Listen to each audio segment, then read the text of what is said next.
Aujourd'hui, je vais donner une autre sorte d'enseignement sur doit-on invoquer le sang du Christ. Parce que vous savez qu'actuellement, plein de gens, même dans les ensembles, même dans les soi-disant religions, ils invoquent beaucoup le sang. Et principalement, d'autres invoquent beaucoup le sang du Christ.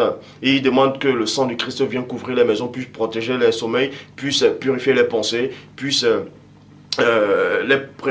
préserver des souillures du corps. Et nous allons donc voir bibliquement si on doit invoquer le sang du Christ, si c'est diabolique ou pas. Donc, vous savez qu'il est dit dans Proverbe 19 que le manque de sens n'est bon pour personne. Et dans Proverbe 25 la gloire de Dieu est de cacher des choses et la gloire des rois est de sonder les choses. Et encore dans Deutéronome 29 que les choses cachées sont à Dieu, au Père Tout-Puissant. Et les choses révélées sont à vous, sont aux créatures, sont aux humains. Mais ce Dieu grand, glorieux, rédhible et terrible, dit dans Jérémie 33, demande-moi, je te relèverai des choses cachées, des choses que tu ne sais pas. Ce que vous ne savez pas, c'est quoi? C'est qu'on va entrer d'abord par l'Esprit de Dieu, bien entendu, le véritable Saint-Esprit que les apôtres ont reçu dans Jean 22. Nous allons entrer dans l'Exode chapitre 12 au verset 23 à 24, où selon l'histoire, c'est-à-dire selon la Torah, selon l'Exode, Moïse était en Égypte, et quand il devait sortir de l'Égypte, Dieu devait protéger le peuple, c'est-à-dire Dieu devait envoyer le fléau. Vous voyez? Mais ça, on parlera encore de ça une autre fois, par rapport à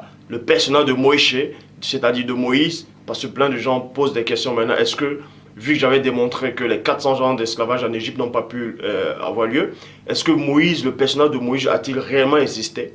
Donc, pour ça, on parlera de ça dans une autre vidéo, quand le Père le voudra. Mais toujours est-il que dans Exode chapitre 12, verset 23 à 24, il est dit, quand le Seigneur parcourra l'Égypte pour frapper du fléau et qu'il verra le sang sur le linteau et sur les deux montants de la porte virgule, le Seigneur passera et il laissera pas le destructeur et son fléau entrer chez vous. Point. Donc on vous apprend ici là que Dieu Tout-Puissant, il dit à Moïse que de mettre le sang sur le linteau, dans d'autres versions on dit sur le poteau, sur les battants à l'entrée des portes, d'autres c'est sur les portes.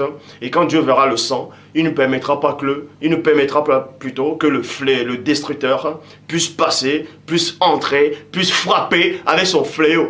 En fait, le sang, c'était une sorte de protection. Le sang, c'était un signe, c'était une métaphore, c'était un symbole, c'était une représentation symbolique.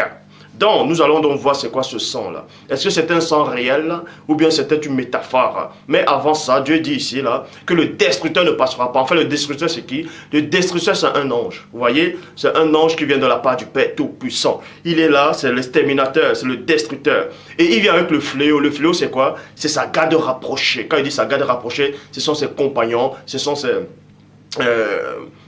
lieutenants si vous voulez. Donc le destructeur c'est un ange en chef qui est devant, et le fléau, ce sont ses soldats. Donc quand ils viennent, ils commencent à frapper. Mais là, c'est spirituel. Là.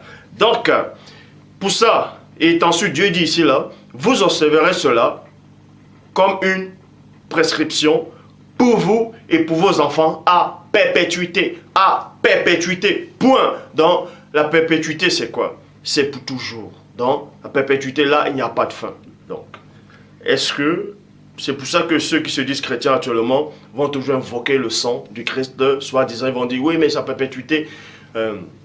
Nous allons donc voir pourquoi Dieu dit à perpétuité et pourquoi maintenant, soi-disant, le sang du Christ a purifié déjà. Et pourquoi est-ce qu'on ne doit plus mettre le sang sous les portes? Pourquoi on ne doit plus... Parce que Paul lui dit, abstenez-vous de toute espèce de sang. Nous allons donc voir ce sang-là, qu'est-ce que ça représente. Donc, dans Exode chapitre 12, Exode, bon... Dans Exode chapitre 12 verset 13, il est dit, le sang vous servira de signe. Le sang vous servira de signe sur les maisons où vous serez. Je verrai le sang et je passerai par-dessus vous et il n'y aura point de plaie qui vous détruise quand je frapperai le pays d'Égypte. Vous voyez? Quand je frapperai le pays d'Égypte. Et c'est quoi le sang? Le sang représente quoi? Nous allons voir ça dans Lévitique chapitre 17 au verset 11 qui dit car l'âme de la chair est dans son sang. Verset 14, car l'âme de toute chair, c'est son sang qui est en elle.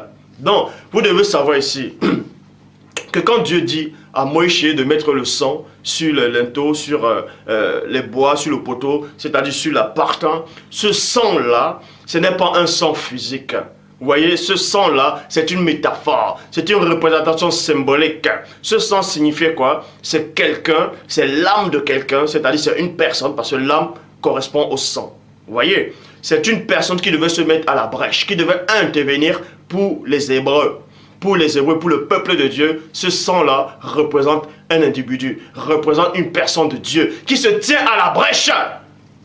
C'est pour ça qu'il est dit dans Ézéchiel chapitre 22, Ézéchiel chapitre 22 verset 30 qui dit « Je cherche parmi vous un homme qui élève un mur, qui se tienne à la brèche. » Et la brèche, c'est quoi la définition de brèche? C'est entaille-ouverture faite dans un mur, vous voyez, c'est une entaille. Dans une entaille, même sur un poteau, il y a une brèche, on fait un trou. C'est pour ça que Dieu dit d'abord dans Exode chapitre 12, verset 23 à 24, que vous devez prendre le sang et mettre sur le mur, c'est-à-dire sur les poteaux. Et on sait que souvent les poteaux, il y a la brèche. Donc, et Dieu dit qu'il cherche quelqu'un qui va se tenir à la brèche. Donc, c'est l'âme qui représente le sang. Donc, c'est quelqu'un qui devait se tenir à la brèche devant Dieu pour que l'exterminateur ne frappe pas. Est-ce que vous comprenez? Bon, devant moi, en faveur du pays, afin que je ne le détruise pas, mais je n'en trouve point. Psaume 103, verset 23. Et il parlait de les exterminer, mais Moïse, son élu, se tint à la brèche devant lui pour détourner sa fureur et l'empêcher de les détruire. Donc, pour ça, nous allons aller dans Hébreux chapitre 10 au verset 4 à 5 qui dit « Car il est impossible, vous voyez, car il est impossible que le sang des taureaux et des boucs ôte les péchés. C'est pourquoi Christ, en entrant dans le monde, dit « Tu n'as voulu ni sacrifice ni offrande, mais tu m'as formé un corps. » Vous voyez. Et dans Hébreux chapitre 2 au verset 14, il est dit « Ainsi donc, puisque les enfants participent au sang et à la chair, il a également participé lui-même, afin que par la mort, il anéantisse celui qui a la puissance de la mort, c'est-à-dire le diable. » Donc, on va, je vais m'arrêter dans la virgule.